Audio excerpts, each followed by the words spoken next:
Hello students. आज हम discuss करेंगे ब्रांचेज ऑफ अकाउंटिंग।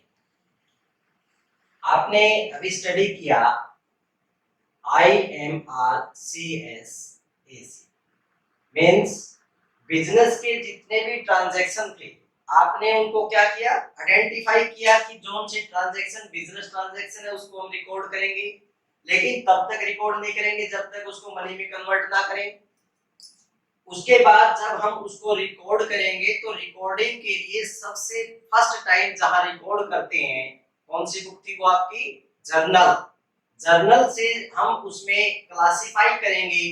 क्लासिफाई करने के लिए उसमें वेरियस अकाउंट जिस बुक में ओपन किए जाएंगे that's called laser. After that उसकी समरी हम करेंगे, समराइज करेंगे और उसके बाद उसमें एनालिटिकल वर्क शुरू होगा, वहां रिजल्ट प्रिपेयर किए जाएंगे। After that communicate to its user, उसके यूजर्स को कम्युनिकेट किया जाएगा। अब इसमें आता है branches of accounting. Branches of accounting में आपके पास financial accounting, cost accounting, management accounting.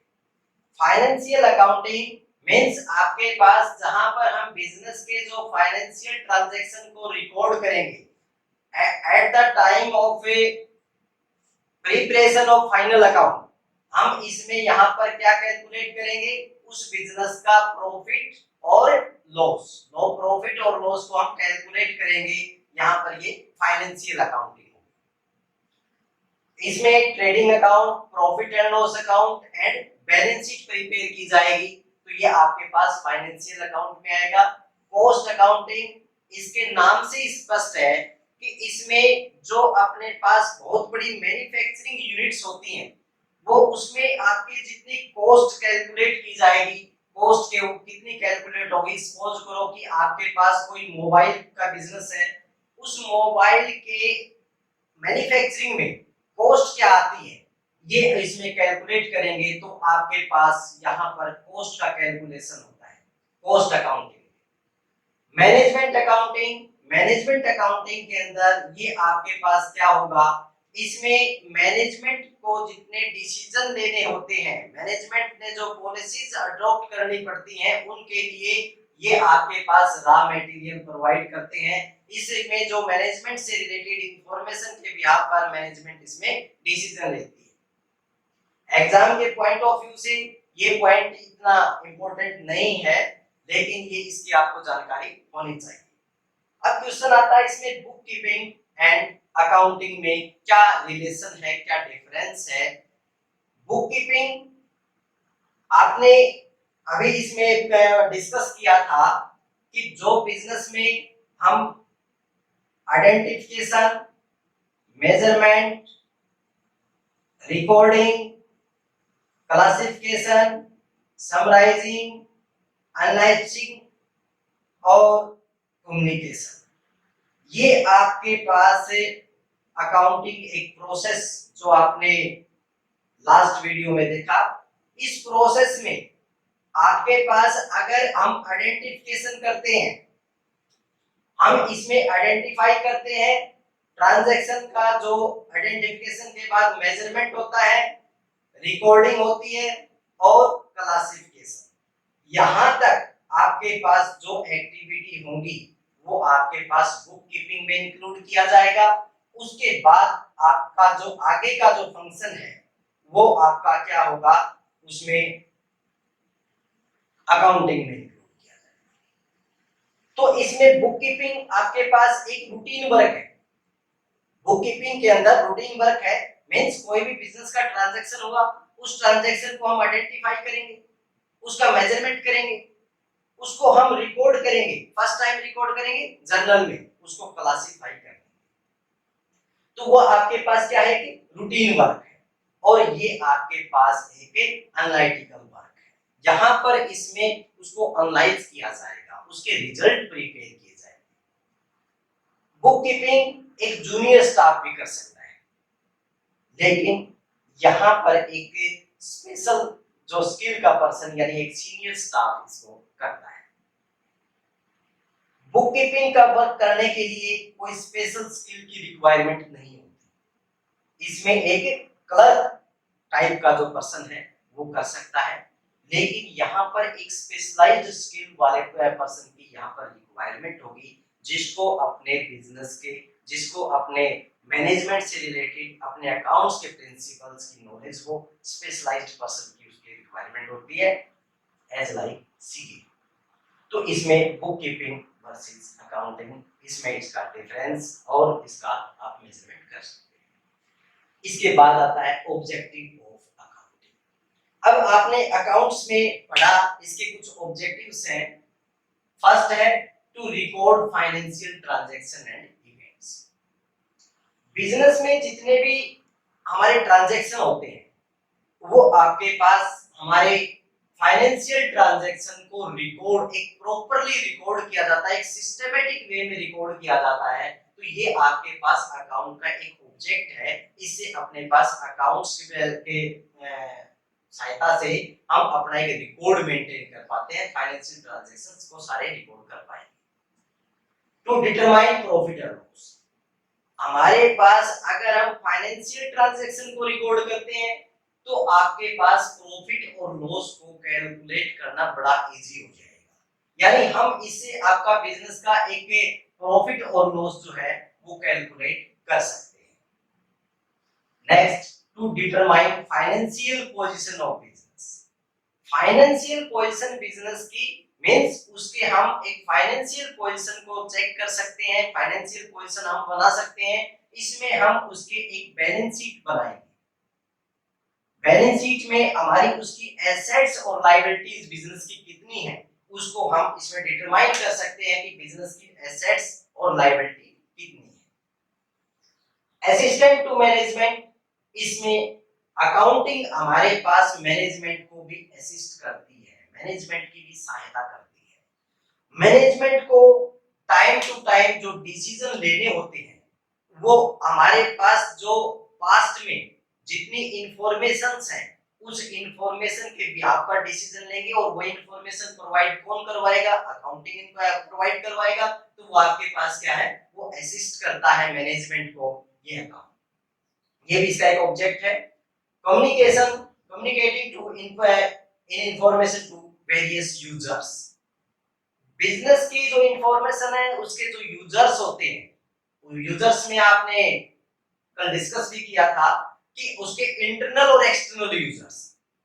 Internal users जो हमारे बिजनेस के इंटरनल पार्ट होते हैं, जैसे उसके ओनर्स होंगे, एम्प्लॉय हैं। एक्सटर्नल यूजर जैसे गवर्नमेंट है, बैंक है, फाइनेंशियल अदर इंस्टीट्यूट्स हैं।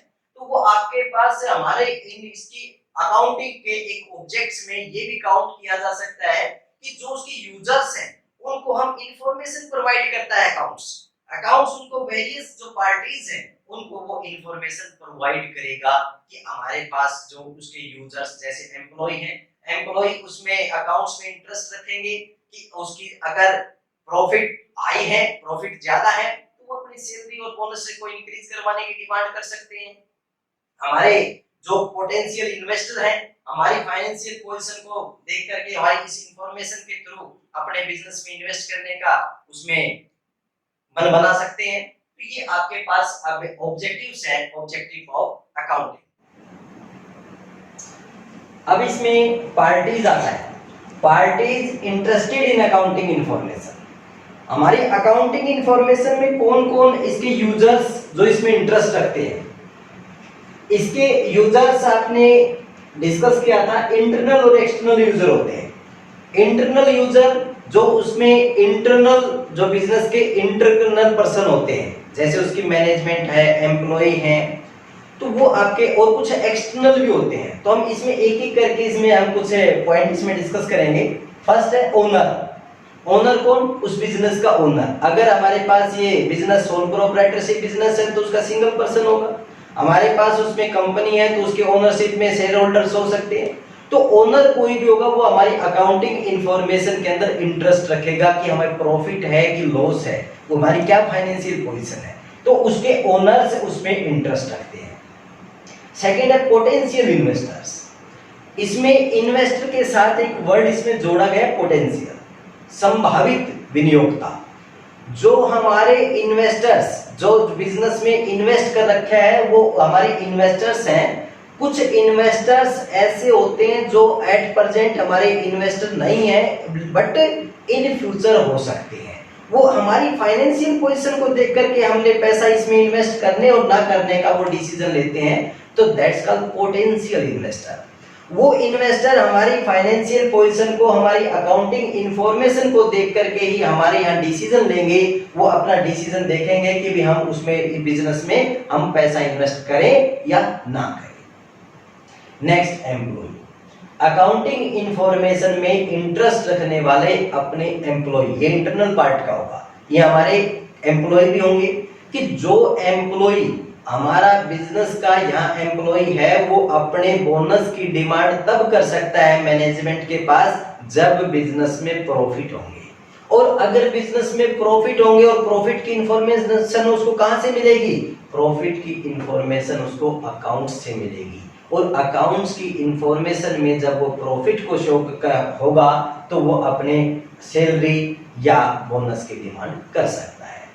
गवर्नमेंट, हमारी सरकार भी हमारे अकाउंट्स में इंटरेस्ट रखती है। सरकार के अंदर अगर कोई हमारी कोई टैक्सेशन की अथॉरिटीज हैं, हमारे पास से कोई बिजनेस हमारा बहुत अच्छा ग्रो कर रहा है, हमारे को जो रिक्वायरमेंट है उसके अंदर कोई इसमें सब्सिडीज की, तो वो हमारे पास उनकी इंफॉर्मेशन कहां से मिलेगी?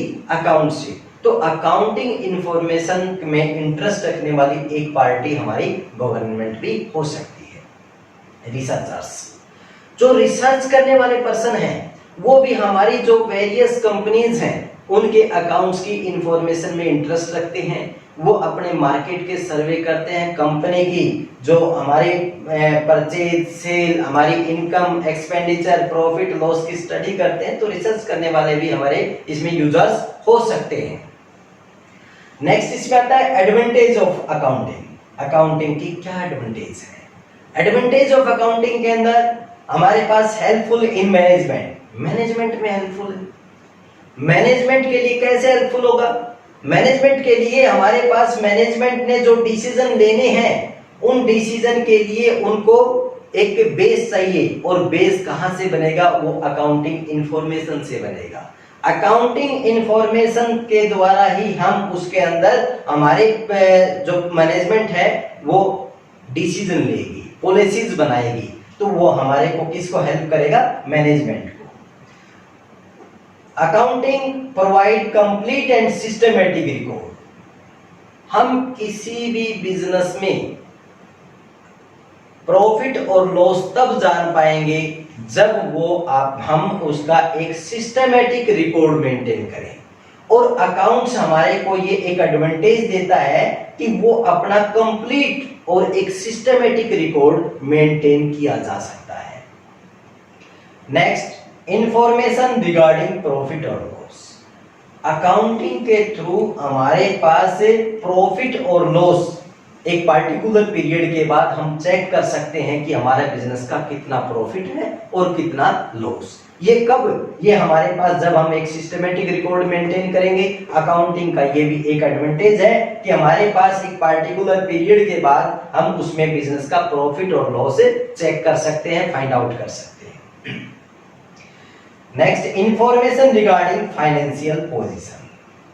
हम बिजनेस की फाइनेंशियल पोजीशन अगर देखना चाहें तो अकाउंटिंग ये एडवांटेज भी हमें देता है कि हम बिजनेस की फाइनेंशियल पोजीशन बैलेंस शीट के थ्रू हम देख सकते हैं। बैलेंस शीट में हमारे पास उसकी बिजनेस की फाइनेंशियल पोजीशन को चेक किया जाएगा कि बिजनेस की कितनी प्रॉपर्टीज है, एसेट्स कितनी है, लायबिलिटीज कितनी है, हमारे डेटर्स कितने हैं, क्रेडिटर्स कितने हैं, ओनर्स कैपिटल की क्या पोजीशन है। इन सब बातों की इंफॉर्मेशन अपने को कहां से मिलेगी? इसमें अकाउंट से मिलेगी। तो ये भी अकाउंट्स का एक एडवांटेज है। Enable comparative study. अकाउंट्स के थ्रू हम अपने बिजनेस का कंपैरिजन सेम बिजनेस से कर सकते हैं। हम अपनी फर्म का कंपैरिजन किसी दूसरी फर्म से कर सकते हैं, या हम अपनी ही फर्म का कंपैरिजन प्रीवियस ईयर के रिजल्ट से कर सकते हैं। तो वो आपके पास क्या कौन अवेलेबल करवाएगा? ये अकाउंटिंग। अकाउंटिंग की एक एडवांटेज है कि ये हमारे को कंपैरेटिव स्टडी करने का प्लेटफॉर्म प्रोवाइड करता है। Next, helpful in assessment of tax. जब हमारे पास हमने टैक्स का असेसमेंट करना पड़ता है तो टैक्स के असेसमेंट के लिए जो बेसिक इंफॉर्मेशन है वो हमारे को कौन प्रोवाइड करवाएगा? अकाउंटेंट। हम उसमें परचेज अकाउंट से परचेज, सेल्स अकाउंट से सेल्स, परचेज सेल्स से हम सारी इंफॉर्मेशन, सेल्स टैक्स अगर हमने असेसमेंट करना है, अब सेल्स टैक्स की बजाय जीएसटी है, तो जीएसटी अगर हमने असेसमेंट करना है, इनकम टैक्स असेसमेंट करना है, वो हमारे पास कहां से भी इंफॉर्मेशन मिलेंगी? अकाउंटिंग से। Next, evidence in legal matters. Accounting में जो हम रिकॉर्ड करेंगे वो उसका कहीं ना कहीं एक प्रूफ होता है, वो उसको हम लीगल मैटर के रूप में यूज कर सकते हैं, कोर्ट में एविडेंस के रूप में यूज कर सकते हैं। अगर हमारे पास जीएसटी अगर हमने कैलकुलेट किया, वो किस भी आप पे किया, उसका क्या रिकॉर्ड है, वो रिकॉर्ड आपको कहां से प्रोवाइड हुआ? अकाउंटिंग से। उसमें जितने भी अकाउंटिंग में इंफॉर्मेशन है वो कोर्ट में जब जरूरत पड़े तो जरूरत पड़ने पर वो कोर्ट में एक एविडेंस के तौर पर वो काम आ सकते हैं। ये आपने इसकी अकाउंटिंग की एडवांटेज पढ़ी। एडवांटेज के साथ उसकी कुछ डिसएडवांटेज भी है, कुछ लिमिटेशंस भी हैं। उस लिमिटेशंस में एक सबसे फर्स्ट है इन्फ्लुएंस्ड बाय पर्सनल जजमेंट। ये इसकी एक मेजर लिमिटेशंस है, क्योंकि इसमें अकाउंट से मेंटेन करने वाला एक पर्सन होता है और वो पर्सन उसका पर्सनल जजमेंट अलग अलग, दो पर्सन का जो अगर हम जजमेंट देखें तो दोनों का अलग अलग हो सकता है।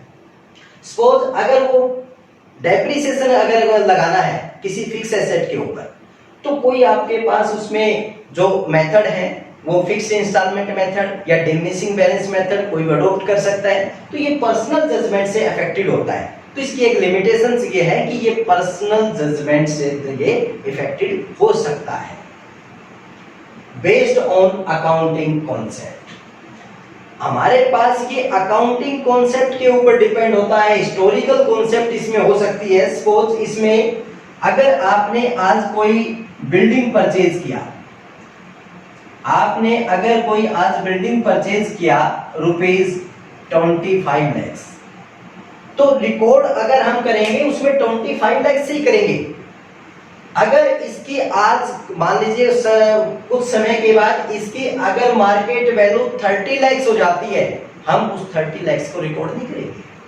हम उसमें, क्योंकि उसका जो बेसिक है, बेस अमाउंट है, उसमें अगर इस पे डेप्रिसिएशन लगता है तो ये डिक्रीज हो जाएगी, लेकिन उसकी मार्केट वैल्यू यानी हम इसको पोस्ट प्राइस पे दिखाएंगे, जो उसकी बेसिक प्राइस उस पे दिखाएंगे, उसको मार्केट प्राइस पर उसको शो नहीं करेंगे। ये भी एक इसको लिमिटेशन में काउंट किया जा सकता है। नेक्स्ट है इनकम्प्लीट इंफॉर्मेशन। बिजनेस में जितने भी इंफॉर्मेशन है वो एक्यूरेट होनी चाहिए। अगर बिजनेस की इंफॉर्मेशन एक्यूरेट नहीं होंगी, उसमें अगर कुछ कमियां होंगी या इनकम्प्लीट इंफॉर्मेशन होगी, रिजल्ट पूरी तरह से सही नहीं होगा। इसलिए इनकम्प्लीट इंफॉर्मेशन अगर है तो रिजल्ट भी, आउटपुट भी सही नहीं होगा, वो कंप्लीट नहीं होगा। ओमिशन ऑफ क्वालिटेटिव इंफॉर्मेशन, हमारे पास बिजनेस में क्वांटिटेटिव इंफॉर्मेशन होती है, हमारे पास जो उनको हम मनी में कन्वर्ट कर सकते हैं तो हम रिकॉर्ड करेंगे, लेकिन कुछ इंफॉर्मेशन ऐसी होती हैं जिनको मनी में कन्वर्ट नहीं किया जा सकता, लेकिन वो बिजनेस में काफी इफेक्टेड होती हैं, उनको यहाँ पर रिकॉर्ड नहीं कर सकते। ये भी एक लिमिटेशन में काउंट किया जाएगा। जैसे आपके पास ऑनेस्टी है, डिसऑनेस्टी है, ईमानदारी, बेईमानी।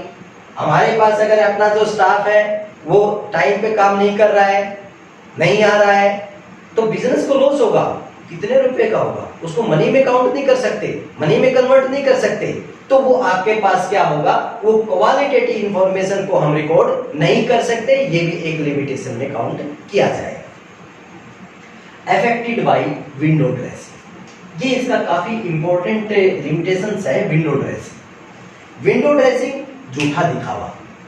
हम बिजनेस में अपने अकाउंट्स के जो इंफॉर्मेशन है उनको मैनिपुलेट कर सकते हैं। अगर उसको हम छेड़छाड़ अगर उसमें कर दे, अपने कई बार बिजनेसमैन फाइनेंशियल इंस्टीट्यूट से लोन प्राप्त करने के लिए वो अपनी इंफॉर्मेशन के अंदर प्रॉफिट को हायर करना चाहता है, एक्चुअली में नहीं है उसका प्रॉफिट, लेकिन वो उसको और बढ़ाना चाहता है। तो वो अगर वो इस प्रकार की अगर कोई इंफॉर्मेशन इसमें प्रोवाइड करवाता है तो वो एक विंडो ड्रेसिंग है, अनसुटेबल फॉर फोरकास्टिंग।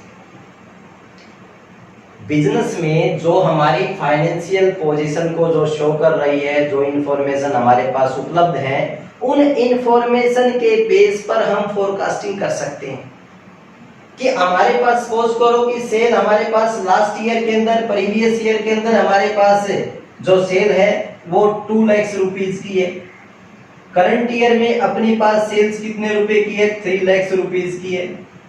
तो नेक्स्ट ईयर के अंदर हम ये माने कि हमारे पास सेल जो है वो 4 लाख रुपीस की होगी, ये फोरकास्टिंग है। तो ये कंपलसरी नहीं है कि फोरकास्टिंग हमारे पास प्रीवियस ईयर के बेस के ऊपर हमने देखा तो ये हमारे पास सेल इंक्रीज हो रही है तो इस बार भी इंक्रीज होकर के 4 लाख की हो जाएगी, कंपलसरी नहीं है। हो सकता है कि तब तक हमारे पास कोई नया कंपटीटर आ जाए, हमारे पास कोई मार्केट कंडीशन कुछ और हो जाए, कोविड-19 आ गया उसमें आ जाए, तो ये हमारे पास कोई हमें जो फ्यूचर के अंदर, कोई फ्यूचर क्या होता है? अनसर्टेन होता है, अनिश्चित होता है। तो अनिश्चितता के दौर में उसमें कोई भी घटना घट सकती है, इसलिए इसके अंदर फोरकास्टिंग करना भी एक सुटेबल नहीं है। ये इसमें आपकी लिमिटेशंस में आपने देखा।